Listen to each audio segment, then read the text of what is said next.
Welcome back. Yes, let's get straight to this one. And Dr. Patrick Dakum joins us this morning. He is the CEO of Institute of Human Virology, Nigeria. He's a virologist. Good morning, sir. Thank you for joining us again today. Well, good morning, Chamberlain, Kayode, and Ayo. Good morning to all of you out there in Lagos. Thank you. Well, these figures have since doubled. Now we've got over 20,000 cases and huge concerns. Why aren't these figures dropping? When are we going to pick? So many things going on in people's minds about where we are. So for you, is it that we're not doing something right, or this is a natural course, the way it will play out? It gets worse before it gets better. Well, thank you very much, Chamberlain. We have been on this program a number of times, and I think virtually most public health physicians like me or generally virologists have already indicated, and I think even the Presidential Task Force has made it very clear that this is going to be the trajectory, and unless we do something very drastic, the trajectory is going to be this way. Are we in a second wave? I don't think we're in a second wave. We're still on the rise on that first wave. And for Nigeria, my prediction is that there may not necessarily be a second wave. There may just be one huge wave that is prolonged over a period of time. And it was something we saw coming. It was something that prevention, very, very aggressive prevention measures could have slowed down. But unfortunately, we are where we are now. And therefore, we've got to just deal with the situation the way we have found it now. But that's the reality of where we were. By April 16th, I think we were just about 4,000 plus. By May 16th, we went up to almost, by April 16th, I think we were just in the hundreds. And then by May, we went to some thousand. By now, we are now getting to 20,000. So it's over exponential. And therefore, it calls for an over-exponential response. That's the way I think, too. But Dr. Dakum, what kind of response will that be? Because I remember the PTF saying, look, the reason why we had to ease some of this lockdown, the economy was very central in our decision. What decision do you expect us to take at this point in time? Well, it's the age-old response. We are not going to be doing something extraordinarily different. The only thing is that we should be able to do that with a different pressure. And by different pressure, what are we talking about? Well, first of all, the measures that we know are, of course, the non-pharmaceutical measures that has been preached. It has been said over and over again. And that is the wearing of face masks in especially public places, the washing of hands with soap and water, and then, of course, the maintenance of some level of social distancing, avoidance of major crowds. These are the public health measures that we know. And how far are we going with that one? Even the PTF has already rated that as very low. So the question is, what do we do about that? And I think that what we need to do is a combination of both soft and hard measure. Sometimes, unless people see somebody taking the brunt and going through some level of a disciplinary measure, it's difficult for them to relate to it. We have said stay at home, and the stay at home has resulted into an economic chaos, and therefore we say, okay, go out, but go out safely. Now, going out safely, people are now basking in the euphoria of an ease of lockdown and then just going about their life like nothing has happened. So it means then that there is going to be now a combination of the carrot and the stick. We need to figure out how to bring in both the National Security and NSCDC, the mobile courts, to bear alongside with what we have advocated earlier on, and that is using the structures at the community to continue to advocate to people. I think that, like I did mention earlier on, the churches, mosques should take this war. But I think it has gone beyond that now to now family. Every person that believes that you are a true husband, you should take responsibility for your family. And by taking responsibility for your family is doing what is right. So if you, the head of the house, is not doing what is right, it's difficult for anybody to do it. Majority of people come from homes, whether it's a single home, you are alone or you are with people, but take responsibility. So government has said that, look, we are giving you the tools. Wear your face mask, maintain social distancing, make sure that you wash your hands. Will you or will you not do it? Well, the answer lies in your hands. Is like the story of the proverbial old woman in the village where, because of her wisdom, most young people believe that they should pose a question that she cannot answer. And so they caught a bird and brought it there. It was alive, put it at the back of their hand and their back and said, "Old wise woman, is this bird dead or alive?" And then, of course, she knew what it was going to be. If she said it was alive, they will squeeze it and it will die. If she says that it is dead, they will release it. So how will she get out of it? Well, she looked at them and said, "Look, young men, the answer to your question lies in your hands."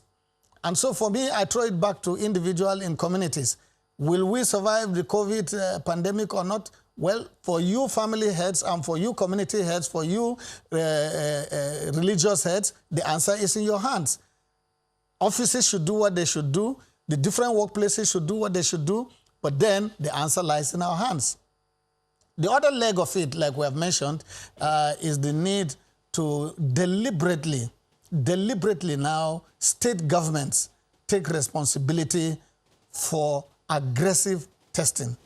I don't know how we have effective. been told that virtually every state now has a testing. Dr. Lakuba, I'm not sure how much responsible, how more strongly we can preach this message of people being responsible, because, I mean, at various levels, at the federal level, at the state level, at the local government levels, at even the, traditional levels, religious levels, all these conversations have been going on. A number of people still have very serious doubts. I mean, one would have expected that a city like Lagos, for instance, where the numbers are very, very high, the sense of responsibility would be equally high. But that is not the case, because I had reason to go to a major market last week, and I found that even some security operatives that I saw around were not wearing the mask at all, or not wearing it properly. Some of them just had the mask like some beard, right under their chin there. So if the responsibility of the stick end of the carrot and stick is in the hands of the security officials, who themselves may or may not have too much confidence in the whole idea, how do we go forward? So when we're talking about this carrot and stick approach, I'm wondering how we're going to go about it, especially, sir, since things are going to get worse in that the temperatures are dropping. It's the cold season now. What do we need to do? I'm trying to follow up on that question Chamberlain asked. What further response can we take now? The weather was hot before, at least slightly hot. Now it's going cooler with the rains really pouring. So what response would you suggest that we should take, whether as a people or as government or at whatever level? Well, you have said that we've already preached the sermon the extent to which we can. There will always be unbelievers. There will always be people who will be skeptics. That one, you cannot avoid it. But it will not stop you from doing what you should do. I went to the village. Not to the village recently, some time back. And one thing that I asked the primary health care officer there was issues related to reproductive health, family planning, etc. And I just found out that for him, at that level, after graduation, he had never received any training, even though several trainings had been done in the past. And for me, he was the voice of health in my village, and therefore should be able to preach the sermon on a daily basis. And we had to organize for some level of training to take place there for himself and a few others. I think that there is a need for a constant retraining of the primary healthcare workers that carry the voice of health at every community. We have mentioned the fact that there must be a rejuvenation of the primary healthcare structures that are in the villages. Every village, every ward has a primary healthcare center. There is a committee. The committee is made up of the traditional ruler, the religious leader, the headmaster or principal of the school, the healthcare worker. They make up the gatekeepers of that community to what extent have we reached out and are working with these structures? I think the penetration is still very low. If you go, yes, we talk about it that, oh, we have preached it. Yeah, we preached it on radio, we preached it on TV, but go down to the village and talk to the healthcare workers, even at the primary healthcare level, they are grappling with what is the correct information. It's not going to be a short distance race. It's going to be a very long distance race. And let us not be discouraged in the fact that there are people that don't believe for now. It will come to the point where as they get to meet more people that are positive and they see the effect, the reality will be dawning on them. We've gone through this curve with HIV, where people did not believe, they don't, and up till today, there are so many people that are skeptics, even after 20-something years of programming in this. Yet you still have quite a number of unbelievers. But it must not remove our eye from the focus of going right down to the grassroots, going right down to the structures that really people listen to and talking about it. The general knowledge is that we have made the message. The reality is that, you know, the message is not there. There are two things. We say of KAP, knowledge, attitude, and practice. The bridge between knowledge, which is what is generally known. Do you know about COVID? Yes, I know about COVID. Oh, but do you practice wearing a face mask? No. Do you practice washing your hands? When I see now. So what is the bridge? The bridge is attitude. And attitude can only be solved if there is a deliberate interpersonal communication that goes right down to the grassroots. Standing on the pulpit, for example, and say, wear your face mask, oh, is not just enough anymore.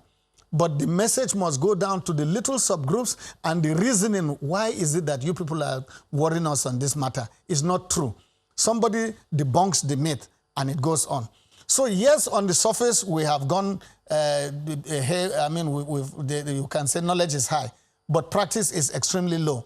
Attitude is the bridge. And to solve that attitude, we must go right down to interpersonal communication. Well, just one more thing. I think you need to debunk this myth as well. There is the word out there, some misinformation, if you like, that some people are carrying around. Some medical practitioners in certain parts of the world are saying that it is unhealthy to wear masks. They say that it causes asphyxiation or whatever it is. Can you explain that, to us? So let me give you an example with what I do when I go to take a walk. Okay? I hope I get this right. Okay? When I go to take a walk, what I do is that before leaving my house, I go this way.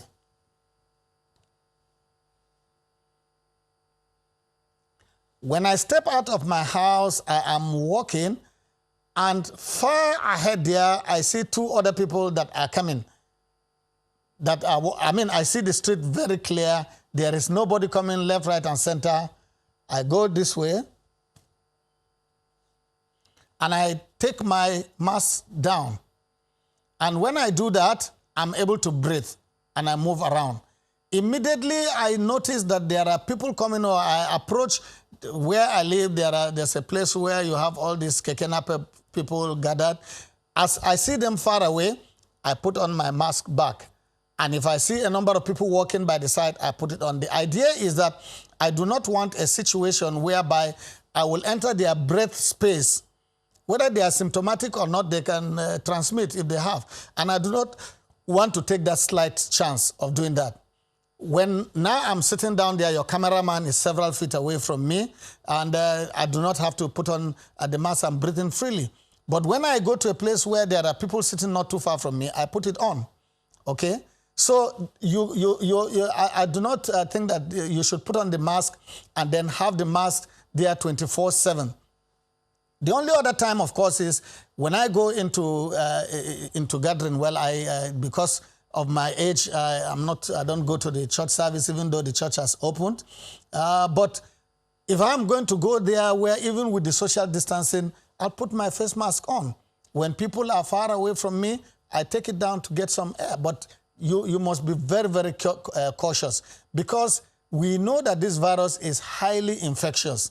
And because it is highly infectious, we must be extremely careful. The other thing, of course, is that apart from the face mask, it is only one out of it. The face mask alone will not protect you 100%. You must combine it with the washing of hands. Immediately, in my pocket, even before I get back to my house, I have not shaken anybody. I have not done anything. You'll find out that right here in my pocket, I have my little sanitizer. Put it on my hand, wash, rub it, because I may mistakenly just take my hand to my face. My wife has said that, myself and my brother especially, that she thinks that if we don't touch our face every 15 minutes, we will not be happy campers. But that's true. I have mentioned it here that we averagely touch our faces between 70 and 100 times daily.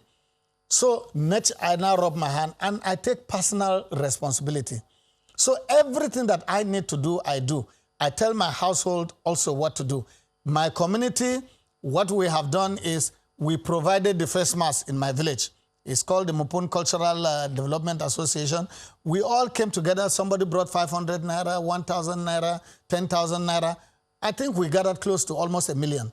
And then we just got a lot of face masks and took it. We said, all you this, especially the elderly that you insist you must go to market, etc. on market, please wear this. Why would we wear this? This disease is not in our place. We say you should wear it because those of us that have read more than you are telling you this is the best thing to do. And if you believe in us, believe in what we are saying.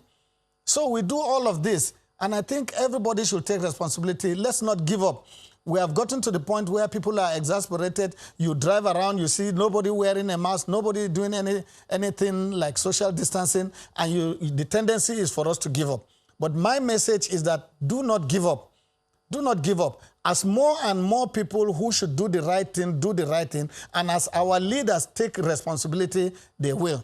But I know your time will soon be up, but let me just mention the other thing that is important in this drive and aggressiveness that I say we should take. And that is, we should be able at some point to begin to narrow this infection to communities and to clusters. And the only way we can do that is if every state governor will take responsibility for testing in his state, take responsibility for additional testing site, providing all that. Now that people have been released and they are doing some economic work, I'm sure that the next thing is that, no need to give them palliatives. Well, what are you going to do then if you are not going to? So spend the money as a governor to put additional testing sites. In my state, for instance, I have been in constant conversation with the governor of Plateau and said that, look, do all you can. I know you have one testing site, another one is coming. Get 2 or 3 or 4 testing sites. Use the resources in order to get it so that if we can now do massive testing, look, we will be able to say in Abuja, here are the communities. And so we put those communities on a total lockdown of some sort. You know, we send health officials to those places as an army to go and address it. When you are fighting a war, you need to concentrate on where the enemy is. And this enemy now is a virus that we know we can find out by testing. So if we should rate every governor now on the COVID by the number of tests that are carried out. And once we now identify the positives, that cluster, because you get it from another person, so there will be clusters. We can now lock up that clusters. Look at what's happening in Rivers now. Yeah, just a minute. We are going to lock down. Okay, let's just add a couple of more questions before we wrap up. For instance, the new information keeps coming up time and again. Now, ever since NCDC had revised their protocol wherein you don't have to test negative twice for you to be discharged, and then the transmission by asymptomatic people. Now, is it 10 days? Is it more? And people feel, well, if that's the case, how do I know he's up to 10 days? And so does that contribute in the way people respond to being on guard about this? I think it's good information that after 10 days, a person is no more infective according to what the science says. The virus is no more infective, means that its capacity to be able to infect another person has been, quote unquote, broken. But it does not mean that we should lessen by that percentage our effort at prevention. Why do I say that? You have already said, the Chamberlain, that how do I know that this person is on his 8-day, 9-day, 10-day? And when we say 10 days, it's approximate. I will be on the safer side to say that once somebody is tested positive and is asymptomatic, ensure that even if you test positive after 10 days, you are asymptomatic, you are no more infected, does not mean that if I am the one that is infected, I should now say, oh, it's now 10 days, guys, come and let us hug. No, I should still be very careful.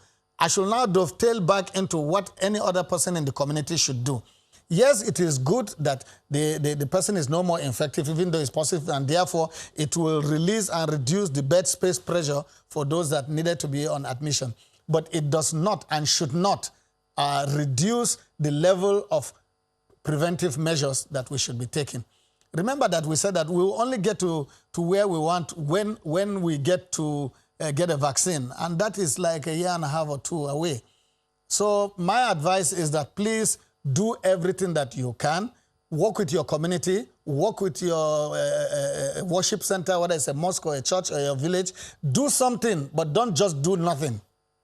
Now, let's see if we can, as we wind down, paint a picture of where we're trying to get to. So, I mean, it can give people a sense of, how to fall in line. Now, you said that maybe we will not have a second wave, but you see that this will be one big wave. And it begs the question, just how big will the wave be in terms of figures, in terms of, duration? Are we looking at July? Are we looking at August? Just how big is this? Because a lot of people will say, well, I wore my face mask, I social distance from people, but look at where we are today. So the question is, just how big is that wave so people can have a sense of where we're trying to get to? Well, it's extremely difficult to put a figure because, like other scientists will keep saying, that putting number is difficult because a lot of people that have put, even the US that put a number out to say that this is the number of people that may likely pass on, they didn't get it quite right. In fact, they underestimated. But if we look at from 400 after 1 month, you get to 5,000. From 5,000 after another month, you get to 17,000. You can do the maths and now say that if we continue and don't do anything, remember that the people we are testing now are people that are already infected. New infections, as a result of the carelessness of people, we are still going to see that effect as we move on. So if we are not careful, within the next 2-3 months, Nigeria may get to the over 100,000 cases. And it's just a guesstimate because the virus behaves in the way it behaves. And it is a new virus, and it's like building a ship and sailing the ship at the same time. We're building it, we're sailing it. So we're learning about it, we're taking action, and together as we support what the government is doing and support the PTF and support all that is going on, I believe we will take responsibility, and at the end of it, we may slow it down if we are more aggressive. All right, then, Dr. Patrick Dakum, thank you very much indeed for your thoughts this morning. Thank you very much, and you guys stay safe and have a good day. Thank you. Well, we will be back in just a moment and delve into another matter. It's politics, actually. Stay with us. Welcome back. Well, just looking ahead of what's going to happen today in Edo State, we're joined now by Mr. Anselm Ujezua, who is the chairman of the APC in Edo State. Good morning. Thank you for joining us today. Well, good morning. Thanks for having me.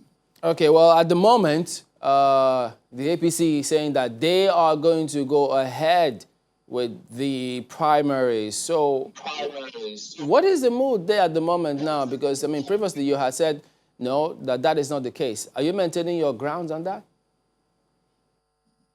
Well, you know, the mood is very pensive around here. I think I need to make some correction. These primaries that is being proposed to hold today is being organized by Hilliard Etta, who is one of our national vice chairmen in the party. He is not the acting national chairman. Therefore, he does not have the authority to do what he is doing. I believe that he's just propagating Oshomole's agenda in their desperation to control the politics of our state. The chairman that the court recognizes is Honorable Victor Giadom, who is the acting national secretary. And therefore, by reason of that court order, he is the legitimate acting national chairman who should drive this process. We don't want to get involved in an exercise in futility.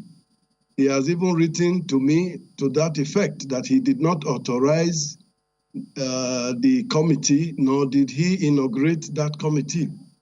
And therefore, on Friday, we had written to say that we reject the Hope Uzodimma committee. But they are insisting, and it appears, I don't know, but these matters are in court effectively, and I believe that justice will eventually prevail. So does that then mean that, because they cited the party constitution saying, look, the person, they are in the right position according to the party laws to determine who will be acting national chairman. And they did announce the person of the senator. And now they are saying, look, the court will only interpret their laws, that the court cannot foist an external body on them. So would it be, from what you've said now, does that then mean that if they go ahead and hold the primaries today, it will be invalid? Well, that's up until, unless, of course, the court says so. Well, I know that Hilliard Etta is not Senator Ajimobi, assuming but not conceding that that position is correct. Because even Senator Ajimobi's appointment is being contested in court. You know, the way even the party expressly states that the positions in the party, in the organs, must be balanced, must be equitable. And therefore, every state has 2 slots in the national executive. Ekiti State had 2 slots. The first one was the one of Deputy National Chairman, which was occupied by Chief Niyi Adebayo. When Chief Niyi Adebayo was appointed Minister of the Federal Republic, it behoved Ekiti State to propose a replacement to the zonal organ of the party. But that did not happen. What has happened is that Adams Oshomole just appointed Ajimobi from Oyo State. And what will then happen? Oyo will now have 3, Ekiti will have 1, in contravention of the provisions of our constitution. So I feel very sad when I see people interpret the express provisions of our constitution written in simple and lucid English as if they do not understand what it says. They pick and choose what they obey, and they pick and choose what they don't. That level of impunity and arrogance is what has put us where we are today. But the same way that you said they've got questions to answer, Mr. Giadom as well, the news is that he's been sacked by his party in Rivers.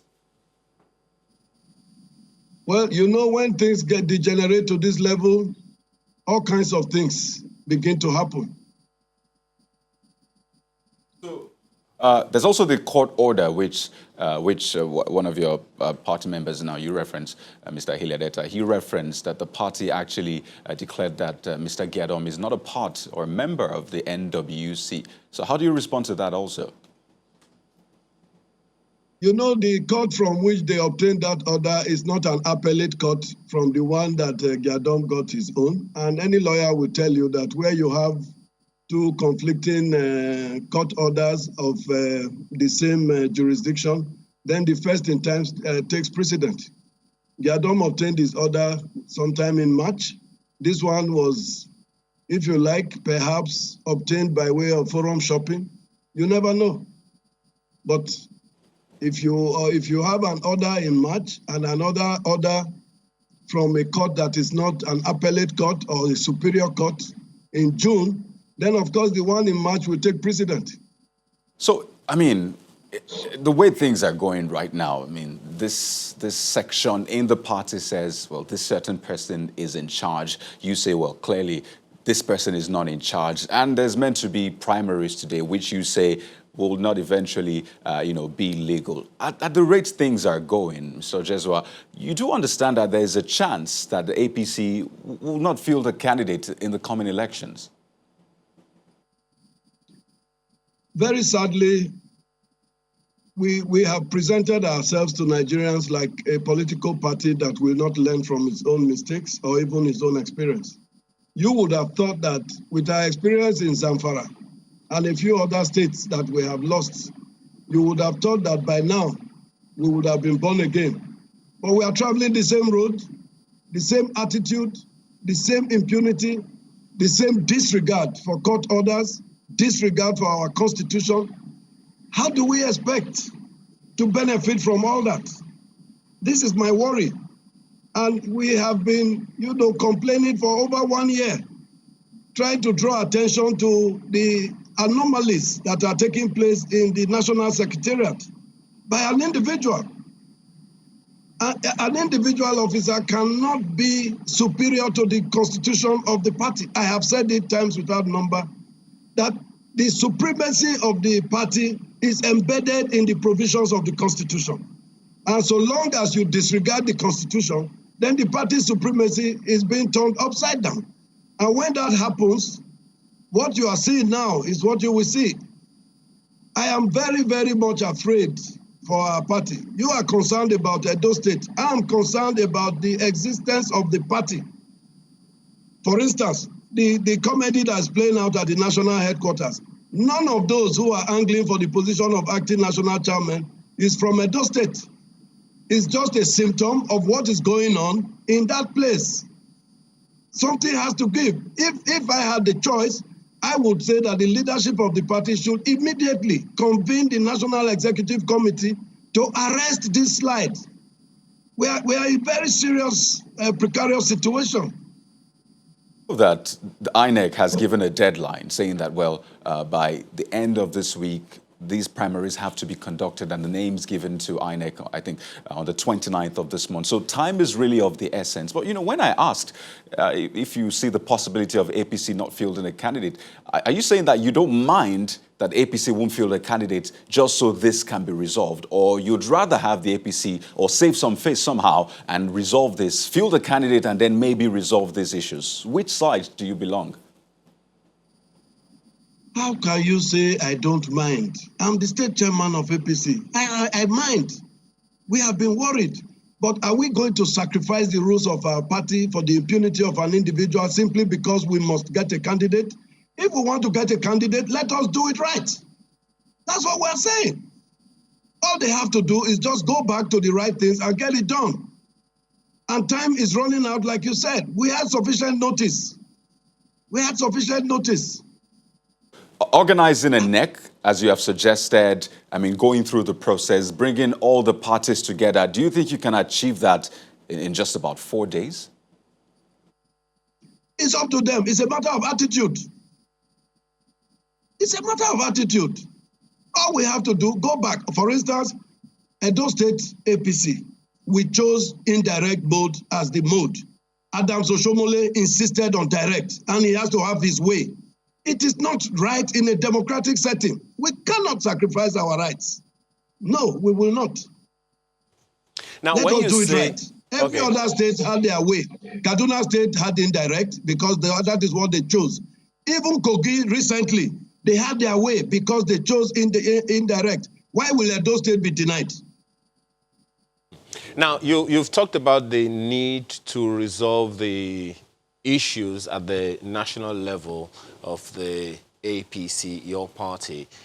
With the court case sacking the Victor Giadom, another court case contesting the position of Senator Ajimobi, and you say that the ETA is not qualified to even represent the leadership of the party, how do you expect a national executive committee or meeting to be convened when there is no leadership that, as you say, is valid at this moment? These ones that we talk about are officers of the party. We have leaders. The president of the country, thankfully, is a member of this party. He is the leader of the party in the country. We have Alhaji Tinubu. In fact, we refer to him as the national leader. These people have responsibility. This is the time they must provide that leadership that we talk about. Otherwise, the whole thing will crumble in their hands.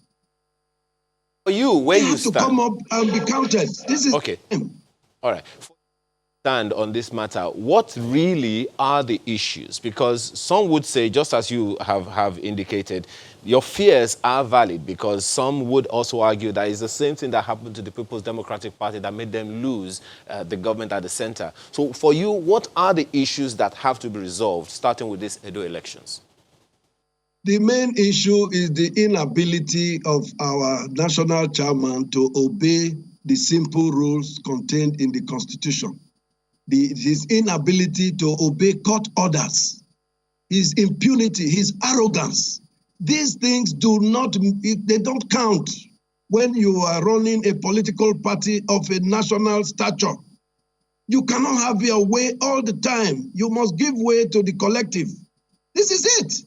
All he has to do, obey the rules. What has brought us here is his inability to accept that the other man is right. What He are has these to rules? be right all the time. What, in your opinion, are these rules that need to be obeyed?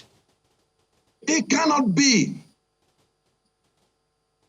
What are the rules that you think that the chairman must obey in order to sort things out? Okay, take, for instance, the issue of the primaries.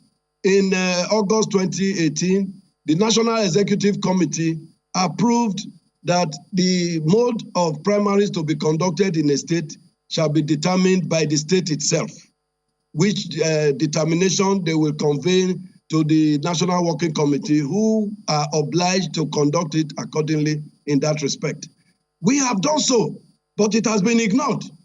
That is a disobedience to the rule, because it is the National Executive Committee, not the Working Committee, that has the authority to approve the guidelines and regulations that guide the conduct of primaries. Another one is the establishment of a screening committee. The provisions of our Constitution expressly states that the screening committee shall be appointed by the National Executive Committee and approved by the Board of Trustees. It's an express provision. Oshomole appointed the committee. And you know the result of the work of that committee. Now, how do we approach general elections with a flawed and defective primary process that anybody can just go and get a court order to nullify all that we have done? People have spent a lot of money. A lot of people have put in their sweat and this thing in organizing this party. It's so painful, really so painful, that we will subject the rules of our party to the whims of an individual. I think it is unfortunate. You know, I know you must have been following, the reports. I mean, yesterday we saw conflicting reports, one saying that, and you also referred to Comrade Oshomole as a national chairman. So I'm wondering, when we hear that the suspension has been lifted at the ward level, and then some other people say, well, no, that suspension has not been lifted. What exactly is the situation on that, really? Let me just say this. Our Constitution provides for how things are to be done. If suspension is to be lifted, if the suspension was passed in a meeting that was held by the ward executive, don't you think that it is that same ward executive that will convene a meeting with the authority of the ward chairman to go and do it? Now you see a group of people say they left Auchi to Abuja. How did they go through the interstate lockdown? Are you sure these people are not from somewhere in Nyanya? And this is a matter that is in court with all parties duly notified. The order that enforcing the suspension of Adams Oshomole is an order of court. Can you just go to one office and just declare that you have lifted that suspension? Does it make sense? I think you just also touched on an issue which is, I mean, maybe not related to politics, but, you know, the guidelines of I'm COVID-19. satisfied that Time and again, we have world seen... chairman has himself come out to debunk that. Yeah, Miss... I think they are just reducing a very serious issue, you know, to a comedy of some sorts. And, right. Okay, let me just quickly, touch on the interstate lockdown you mentioned. I mean, we've seen governors, executives travel interstate. So when you ask that, how did they, go interstate? A lot of people also wonder. I mean, we've seen other people travel, but in terms of the PDP-APC situation in Edo State, briefly, yes, the governor is now a member of the PDP. You said, well, you're staying back in the APC, and a lot of people wonder, so what does that do to the relationship between you and the governor and the prospect for the coming election? Well, you know the circumstances that led to the departure of the governor. The governor did not have a problem with Edo State APC. The governor had a problem with Adams Oshomole, and Adams Oshomole used his office to push him out of the party.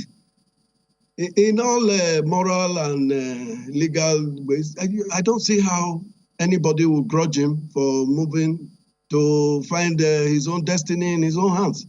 But my destiny is not tied to his own destiny. I am state chairman of APC. He met me as state chairman. He left me as state chairman. I have a responsibility. I have a mandate for 4 years. I have 2 years. I intend to complete my mandate. So you're saying that you're not in support of the governor anymore? Well, I am APC. He is PDP. I was in PDP at some point in time before we formed ACD. Again, we were pushed out at the time. But I have maintained a good relationship with quite a number of people in PDP, personal relationship. But we have political differences. That is understandable. You know, there's been this argument which has raged over time saying, look, the party in the state does not have the powers to determine the mode of the primaries. And they also did argue that, look, INEC, for instance, has recognized that it will be direct primaries in the state. So if the party was wrong, why would INEC then go the way the party went by recognizing direct primaries? Okay, let me say that those who say the state does not have the power to choose speak out of ignorance. I am a member of the National Executive Committee. I was in that meeting when that decision was taken. And I have pointed to specific instances where the state chose and they got what they chose. Lagos chose direct, they got direct. Kaduna chose indirect, they got indirect. Kogi recently chose indirect, they got, every state chose its own mode. That's why I ask, is Edo inferior to any other state in the eyes of APC? If not, then give us what we deserve. Give us what has been given to us by the National Executive Committee. The National Executive Committee is superior to the National Working Committee. For God's sakes, the Working Committee is the working arm of the National Executive Committee. They have no powers to do anything beyond what has been approved by the National Executive Committee. And this is one of the infractions that I speak about. That's the problem. Well, if they go ahead and conduct... What was the other point you raised? No, INEC has gone ahead and recognized that, yes, the party will hold direct primaries. Is INEC in the wrong? Let me say this. INEC will not interfere in the internal workings of the party. INEC is to monitor a process. INEC has no reason to disbelieve a man who has the responsibility of national chairman if he were to communicate to them. So the INEC has done nothing wrong in believing him. Just like we have a right to assert our rights within the party, which is what we are doing. We are not challenging INEC. INEC is not the one organizing the primaries. INEC is monitoring to ensure that they do it and do it right. But we are saying this goes beyond INEC and party. This is intra-party. One organ of the party asserting its rights against another organ because of its empowerment by a superior organ. In this case, the National Executive Committee. we are hiding under the canopy of the National Executive Committee to get the National Working Committee to do that which is right. That is what we are asking. So as it is now, if they go ahead with the primaries, isn't that going to mean that whatever the court eventually decides would have been overtaken with time? No. In fact, that was the basis for the Court of Appeal overturning the decision of the Federal High Court in granting an injunction restraining them from conducting primaries. The Court of Appeal said, in its own wisdom, and I agree with them, that the rest cannot be destroyed because whatever they do can be nullified. And that's exactly what happened in Zamfara. They did everything. They went for election, won all the elections, won all the seats. And at the end, the court found that what they did was wrong and therefore nullified everything. An honorable officer in that regard should have resigned or even be made to do so, but we're in Nigeria. But the chances are that that may likely happen again. But as a party man, you won't like that to happen, would you? I feel so sad. I feel so sad. So, the primary is happening today. What are your expectations? What do you expect to be the outcome? What kind of result do you hope that this exercise will produce? You know my views. You know my views on that. I have told you. Are you the person who appointed the committee is not the authorized person to do so. The committee itself, therefore, cannot be conducting an exercise with a defective origin. Everything they are doing is like building on, what do they call it now? Just sand or what? It's going to crumble. It's going to crumble like a pack of cards. What happens if this exercise produces a candidate and INEC recognizes the person despite all of these concerns that you are raising? Well, let's watch and see how it goes. I know as a lawyer that you can't build something on nothing. But let's let them go ahead and see. All right, Mr. Anselm Ojezua, thank you very much indeed for talking to us this morning. Thank you. I really appreciate the opportunity to vent my feelings. All right, then. Well, we also did reach out to Colonel David Muse, but they said that they are preparing for primaries and they can't make the show today. We will be back in just a moment. Join us again. Welcome back. Mr. Richard Akinola joins us next. He's a public affairs analyst. Thank you for coming on this morning. Thank you. Well, about this, I mean, there's usually different perspectives about the operations of the NNPC, how certain things have been done previously, of which you had initially spoken of before.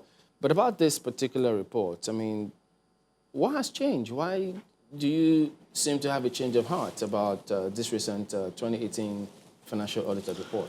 Well, that has been our cry over the years. I mean, and some of us have been major critics of the NNPC and the oil sector, that everything has been shrouded in secrecy, transparency and accountability.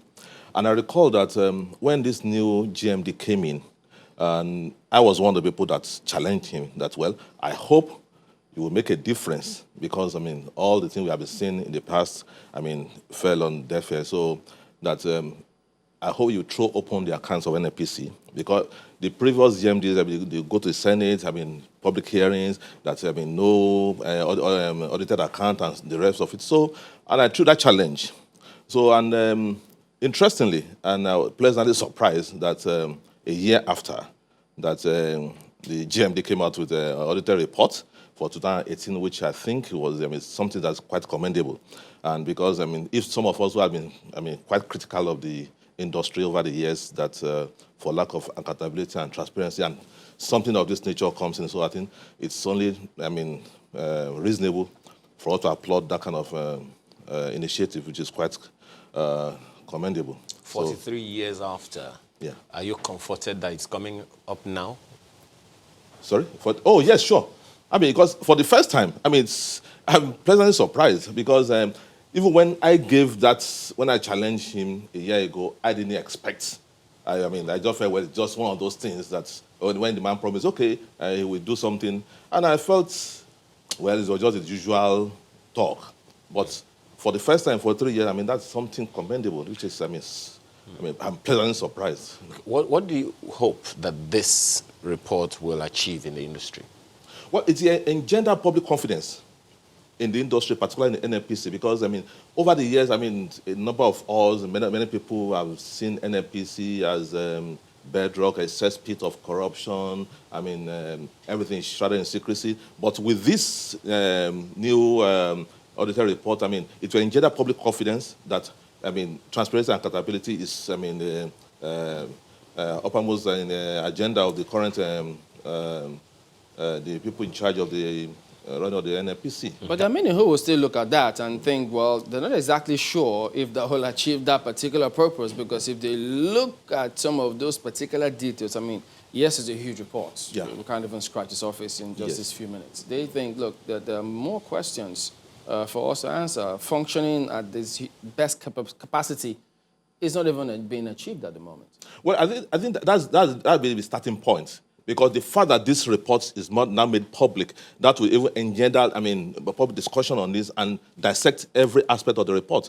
And from there, I mean, from the management and all sector in general, and the government can learn from what has happened, where they have missed it, and how they can project in the future. So I think it's even good that it will be a matter of public discussion. So you don't think this can backfire in terms of the appropriate figures, whether or not things add up by the time they have a forensic, if they actually dissect those things, it won't backfire on the commission? You think they'll just learn from this and then... No, of course, I don't think it will backfire. I think because this is 2018 report, there's going to be 2019 reports and subsequent, 2020 reports. So I think they will learn from this, because, as I said, people are going to dissect the, huge report and look at the gaps and the lapses and see how, because this is a national asset. So we can't just, that's why when people talk about in the past that NNPC should be privatized and so I said, no, I don't subscribe to that. This is a national asset that has to be preserved. Well, if that's the case, because if you look at some of the percentage distribution for November 2018 domestic crude utilization, the DSDP, direct purchase, was 92.5%, was still refining just about 7.5%. I'd say it's not even locally here. So these are huge gaps. Yes, I think that's a major area which I'm not too comfortable with, particularly in terms of our refining capacity. And I think that's, because that's why if you can adopt the energy template, which is working, I think that'd be better, than privatizing it. And the issue of the refining is a major challenge, because and that's one thing I will, if I were to see the GMD, this is something I will tell him that, look, the issue of the refinery, it's a major challenge that has to, how we can effectively, because, Dangote is coming with his own refinery, so they're going to competition. And of course, that will even put more pressure on the NNPC on how these refineries can start working. Because if they work in at optimal capacity, then the issue of this importation and whatever will be less. So do we need to keep spending this amount of money if those refineries are not functioning at full capacity? It's a lot of resources we're spending on those. Yes, but what I don't understand is that, because over the years, because a major challenge we had is that when we, particularly during the Jonathan government, we had how much was spent on turnaround maintenance, which is, that could even have built, new refinery in the first place. So I was wondering, why can't we even build new refineries instead of spending this kind of huge resources on turnaround maintenance? So these are some of the gaps we have seen in this on the reports, and which I think all of us will learn from this and how we can effectively tackle this issue. From your observation and exercise in the industry, activities in the industry, what do you think is the reason for us focusing on these unproductive ventures of this turnaround maintenance that is not productive? I think it's corruption. Because we said it, I recall that when Desiani was Minister of Petroleum, there was a program in Transcorp where I was there and where we challenged her that, look, why should you spend this kind of money on turnaround maintenance and there's nothing to show for it? So I think, and of course that money could have built fresh refineries in the first place. So these are some of the new challenges that the new GMD had to face. That look, this issue of refineries that are not working, how do we proceed from here? Yes, it's good to have this financial report, but again, the issue of so that's why I reject the issue of privatization totally. This is a national asset. So you don't even think that the Kaduna refinery that recorded zero revenue in that particular year under review should be privatized? No, it is. I don't believe so. Because, okay, for example, look at I think the other companies under NNPC. Subsidiaries. The other subsidiary that made profit. Based on this financial report, nobody ever thought that such would happen. So if this subsidiary could make profit, then why do we have to privatize?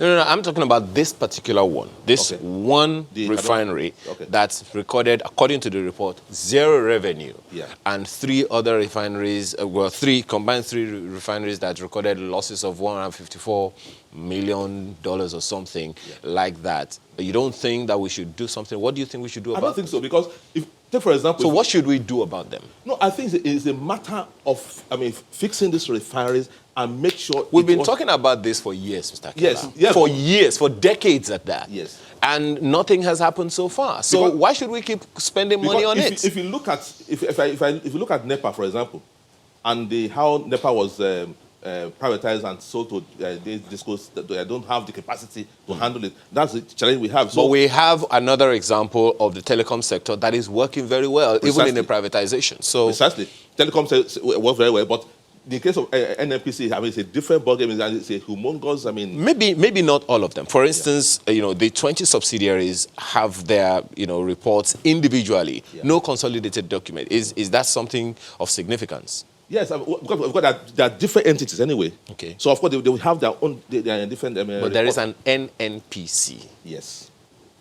Isn't that significant still? It does. It is, but I think that because this is the first time we are seeing this kind of document, and we are discussing it, and of course, as I said, it's going to, provoke more discussion on this, on how to move forward from this, because if there was no document in the first place, we won't even be talking. We won't have this discussion. But the fact that this kind of thing has come up, which I think is commendable. But now, how do we proceed from here? We need to dissect this report. From different sectors on how do we move forward in terms of 2019 report and how these refineries can work. But do you think that the NNPC will be ready for maybe if external people were to, look very deeply at this report? Would they be ready for the answers they will hear from critics, for instance? Why not? That's the whole essence, because, if you make your reports public, of course, you expect people to, critically analyze. You talked about corruption. Yeah. If it's so deep Yeah. in the commission, do you think if they actually put their spotlight on it, they really will want the public Why not? and international community to see that? No, because I think the whole essence of having an audited report is for openness and transparency, and which has just been done. And when you put it in your website and you put it in the public domain for people to actually dissect the report, that's the whole essence of it, because you learn from your mistakes and how to project in the future. Someone commented on Twitter, says about this report, says, good one, but on checking the 2018 annual financial statement for NNPC Retail Limited, pages 33 and 34, notes to revenue and expenses are missing. How do we assess the performance if those pages are missing? Well, that's news to me, because I'm hearing that for the first time. But I think, the best people to assess that one will be the NSP themselves, because... and even in the 2017, I don't know if the person also said the same thing, 2017, the profits before tax and after tax, and 2018, it turns out that in 2017, they made more than they did in 2018. So you just wonder if it's that profitable. Yeah, well, I think, to me, when I look at the, for example, I think the 1 point something trillion in terms of the margin of profits of the various subsidiaries. I thought, I mean, if I look at it vis-a-vis the report itself, I think that the issue of overhead, because when you look at where you have made losses, then you have to now sit back and say, well, perhaps, I mean, if there are areas in which you have to cut your overhead expenditures and see how you can, make some additional profit. Because, I mean, whether we like it or not, I mean, you still have to report to the president and say, well, what progress have you made in the past 1 year? And if you're not making progress, then I mean, you have no business to be there. So I think that if there is a shortfall in terms of the profit, it behoves on them that okay, we don't want a repeat performance of what happened, and we have to increase in terms of profitability. Okay, we'll get some more response in just a moment, but I understand we need to get the views of Daniel Ogbeide. Remember, we had tried to reach, this is politics now. Okay, well, is it there now? Okay.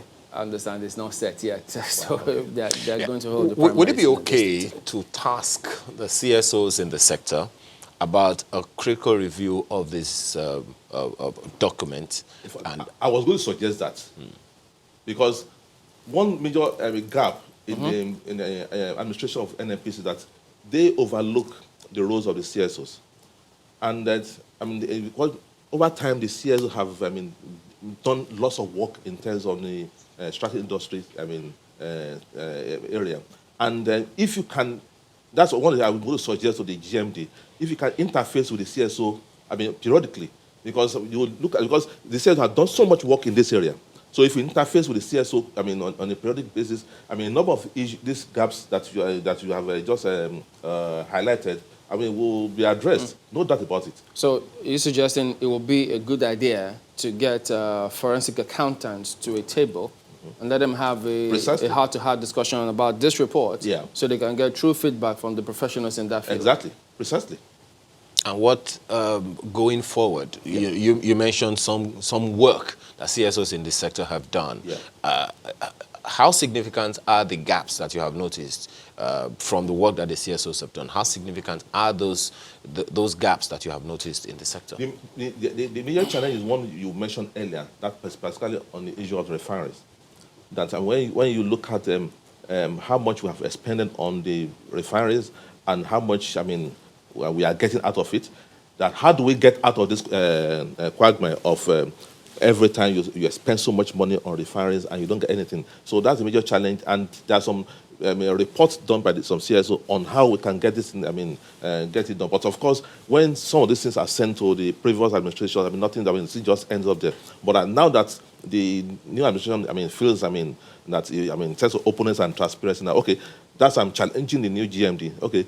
Have an interface maybe on a periodic basis with the CSO, and then look at their own report, their own analysis of it, and see how we can.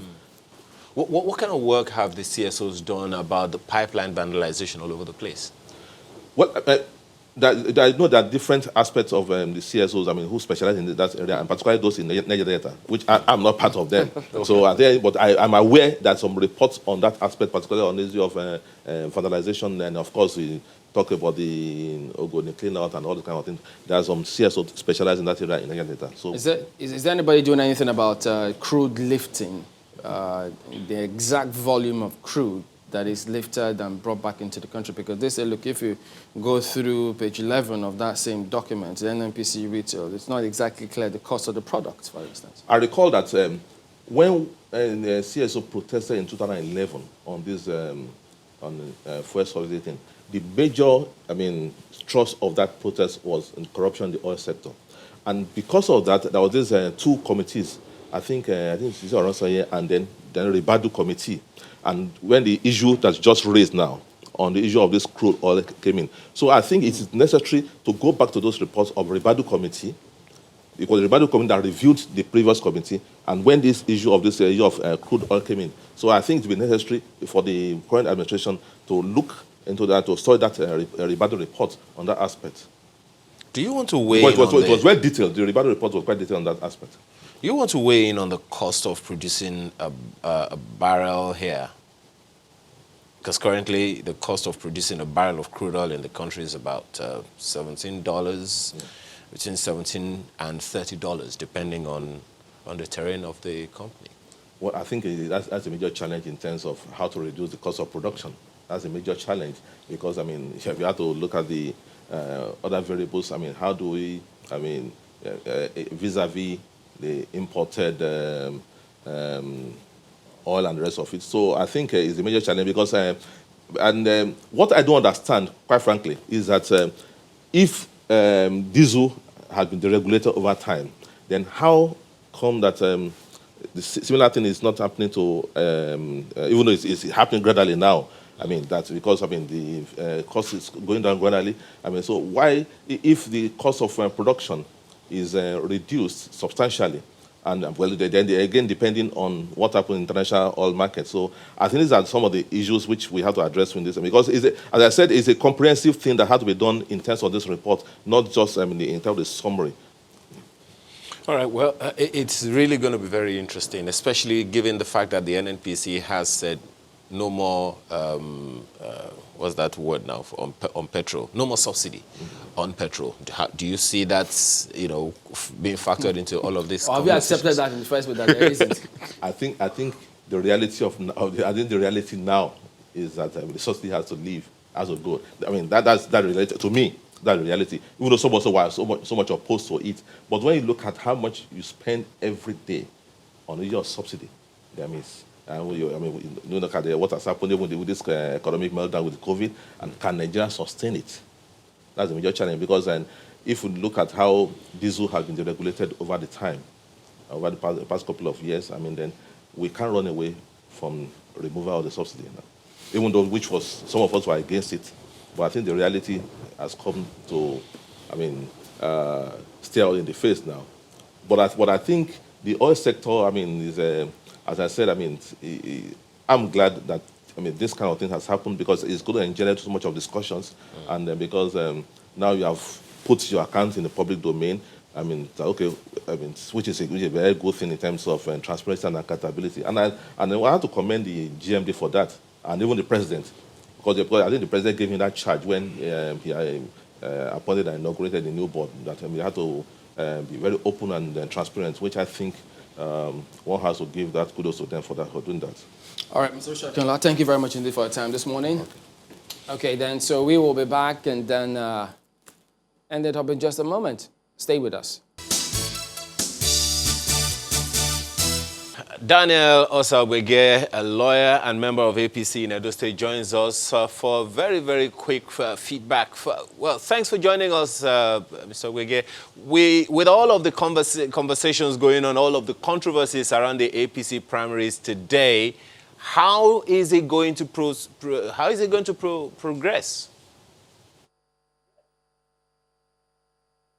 Hello, please, can you come again, please? I said, with all of the controversies going on around the primaries today in Edo State of the APC, some factions saying yes, some factions still kicking against it, how is it going to proceed?